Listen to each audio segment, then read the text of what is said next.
Toujours en relation avec les fonctions de communication, on va réaliser une autre série d'exercices et on va commencer. Première question, définir les termes suivants. Et là, on a 6 termes. Fibre musculaire, contractilité, élasticité, l'excitabilité, la plaque motrice et les muscles antagonistes. Donc, ce sont des termes en relation avec le système musculaire. On va commencer par la définition du premier terme. Fibre musculaire, ou bien on peut dire aussi le myocyte. C'est une cellule géante polynucléée. Pourquoi on a dit polynucléée? Car il renferme plusieurs noyaux, capable de se contracter. D'accord? Et c'est l'unité fonctionnelle et structurale du muscle strié. Donc voilà pourquoi on a dit que c'est une cellule géante polynucléée, car il renferme plusieurs noyaux. Capable de se contracter, et là on voit que chaque muscle il est constitué de fibres musculaires, d'accord? Et voilà les myofilaments qui se glissent entre ces myofilaments qui se glissent pour favoriser une contraction. Et c'est l'unité fonctionnelle et structurale du muscle strié. Et on passe au deuxième terme, la contractilité. C'est une propriété du muscle strié et qui se manifeste par un changement de sa forme suite à un mouvement ou bien une excitation. Et voilà, comme nous montre le schéma, un muscle. Si on l'excite, par exemple une excitation électrique, il va se contracter, il va changer de forme.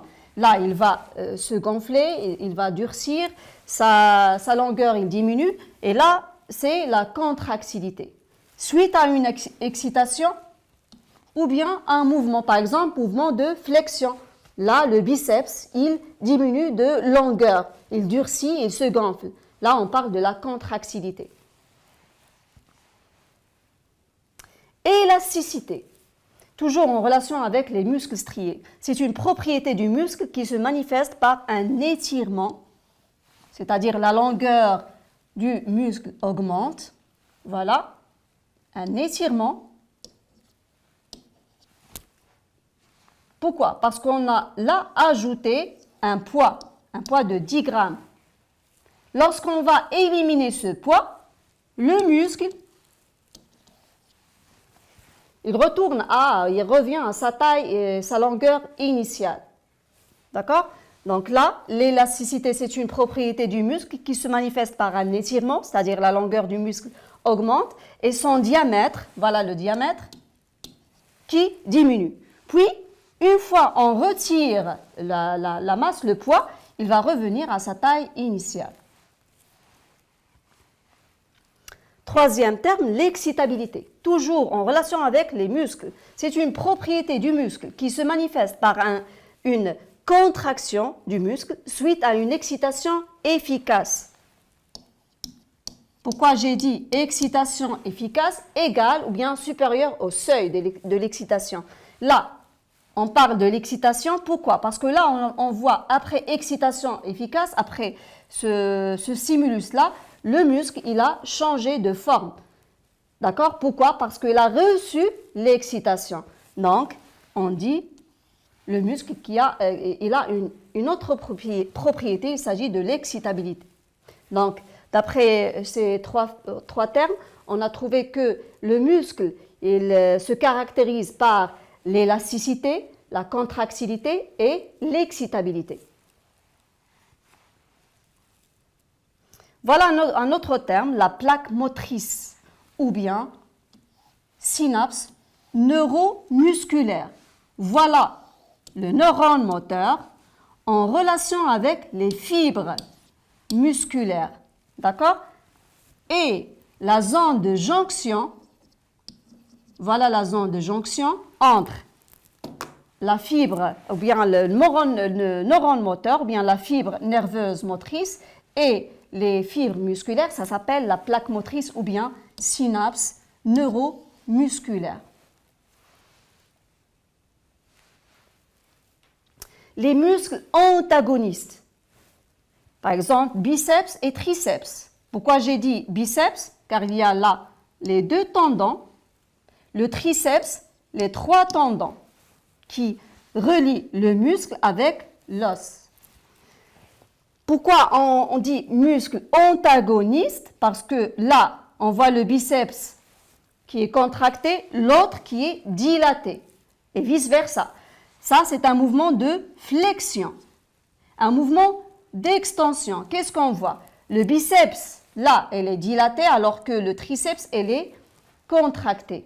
Et là, ce sont des muscles opposés, dits aussi antagonistes. Donc, ce sont les muscles qui se contractent et se dilatent d'une façon opposée. Et là, on a le muscle fléchisseur qui permet la flexion, c'est le biceps, et le muscle extenseur, c'est le muscle qui permet l'extension. D'accord? Et voilà, on passe à une autre question. Pour mettre en évidence quelques caractéristiques des muscles et le rôle des fibres nerveuses, on a réalisé les expériences suivantes. On a excité le muscle directement et par l'intermédiaire du nerf. Donc là, on a 2 parties. Directement, le muscle il est excité directement ou par l'intermédiaire du nerf. On a 2 expériences. Le nerf sciatique. Le tableau ci-dessous résume les résultats obtenus. Donc là, on a les excitations, l'excitation directe du muscle. Résultat, le muscle se contracte. Excitation du muscle par l'intermédiaire du nerf sciatique, le muscle se contracte. Par exemple, là, j'ai les fibres nerveuses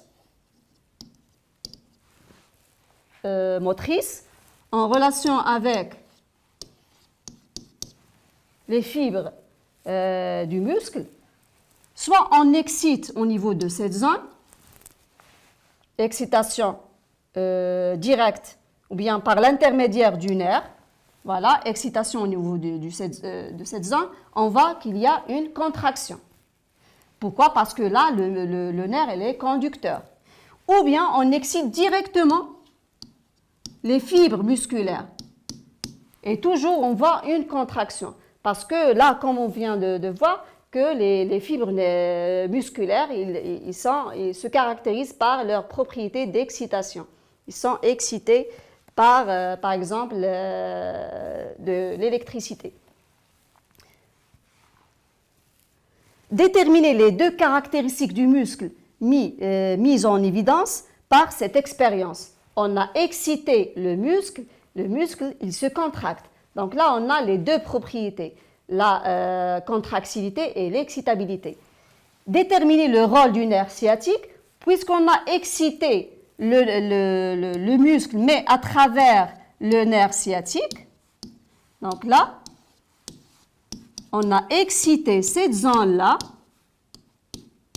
et le muscle se contracte. Donc, le nerf, il a conduit l'influx nerveux moteur vers le muscle. Et là, le nerf, c'est un conducteur. Voilà les réponses. Première réponse, l'excitabilité et la contractilité, ce sont les propriétés du muscle. Le rôle du nerf dans ce cas-là, c'est un conducteur. Il a conduit l'influx nerveux moteur vers les fibres musculaires. Un autre exercice. Des expériences représentées sur le tableau ci-dessous ont été réalisées sur un autre muscle. Décrire les modifications observées sur le muscle dans le cas de l'utilisation d'une masse entre 5 g et 30 g. Là, on voit, une fois on voit les masses, on a ajouté des masses. Là, on va parler de la 3e propriété du muscle. Et là, on parle bien sûr de l'élasticité. Déduire la caractéristique du muscle mise en évidence par ces expériences. 5e question, décrire les modifications observées sur le muscle dans le cas de l'utilisation d'une masse de 60 g. Chaque fois, on doit noter, d'accord? Expliquer comment la fibre musculaire provoque la contraction musculaire. Et on va commencer par, pour répondre à la 3e question. Décrire les modifications observées sur le muscle dans le cas de l'utilisation d'une masse entre 5 g et 30 g. Voilà. Entre 5 g et 30 g. Chaque fois on ajoute un poids, on voit que le muscle augmente de longueur. D'accord? entre 5 grammes et 30 grammes. Si on ajoute le poids de 5 grammes, il y a un étirement musculaire en millimètres par 5 mm. Si on ajoute un poids de 30 grammes, là on voit un étirement de 11,5 mm. Donc, observation après le retrait de la masse, le muscle reprend sa longueur initiale. Une fois on ajoute une masse et on l'élimine, là on parle de la propriété de l'élasticité. Pourquoi? Parce que le muscle, il reprend sa longueur initiale. Voilà. D'accord? Donc, si on ajoute le poids de 60 grammes, le muscle, il s'étire de 13 mm, mais il ne reprend pas sa longueur initiale. D'accord? Donc là, on va parler de l'élasticité du muscle qui est limitée. Si on exerce une force qui est supérieure à la capacité d'un muscle, dans ce cas-là, on parle d'une déchirure musculaire, donc, ou bien élongation. Donc le muscle il ne va pas revenir, il ne va pas reprendre sa taille et sa longueur initiale plutôt. Donc voilà la réponse de la question 3. Entre 5 grammes et 30 grammes, on voit que le muscle reprend sa longueur initiale.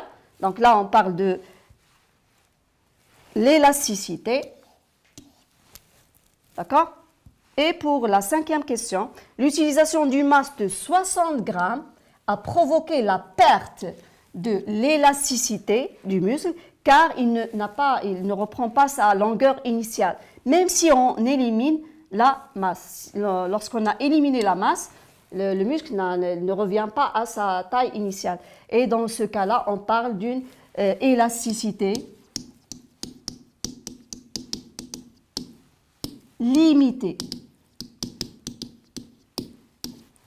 D'accord? Donc, on a parlé dans ces exercices-là de 3 propriétés du muscle squelettique, à savoir la contractilité, l'excitabilité et l'élasticité. Mais l'élasticité du muscle, elle est limitée. L'arrivée de l'influx nerveux moteur au niveau de la fibre musculaire engendre la libération de l'acétylcholine. Donc, comment s'effectue le mouvement? Une fois l'influx nerveux moteur arrive au niveau des fibres musculaires, il y a libération d'un neuromédiateur, ou bien un neurotransmetteur. Il s'agit de l'acétylcholine. Et cette libération-là, elle va provoquer la transmission de l'influx nerveux moteur vers la fibre musculaire. Et par la suite, il va provoquer le glissement entre les myofilaments des fibres musculaires. Voilà. Le document suivant représente les données d'une expérience liée à l'étude de l'une des propriétés du muscle squelettique. Dans cette expérience, on a utilisé un seul muscle. Et là, on voit toujours des masses. Voilà. Donc là, on va parler bien sûr d'une propriété précise, c'est l'élasticité. Donc là, on a ajouté 20 grammes et on a éliminé 20 grammes. On voit que le muscle, il rejoint, ou bien il reprend sa forme, ou bien sa longueur initiale. On a ajouté un autre poids, toujours il va reprendre sa longueur initiale. Et là, qu'est-ce qu'on voit?